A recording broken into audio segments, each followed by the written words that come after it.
Hello আসসালামু আলাইকুম। সবাই কেমন আছেন? আশা করি সবাই খুব ভালো আছেন। আজ আমি চলে আসলাম আপনাদের সামনে খুবই একটি সাধারণ রেসিপি নিয়ে।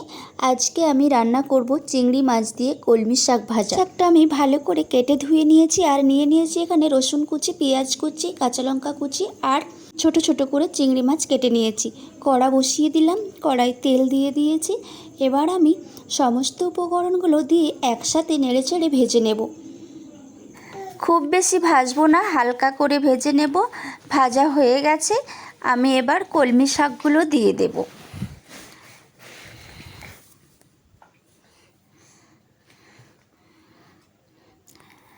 লবণ আর হলুদ দিয়ে দিলাম, দিয়ে নেড়ে চেড়ে নিচ্ছি। এবার ঢাকনা দিয়ে দিলাম।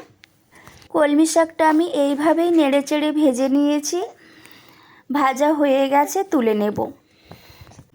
চিংড়ি মাছ দিয়ে কলমি শাক ভাজা রেডি হয়ে গেছে। আজকে আমার এই ভিডিওটি ভালো লাগলে অবশ্যই লাইক কমেন্ট দিয়ে পাশে থাকবেন।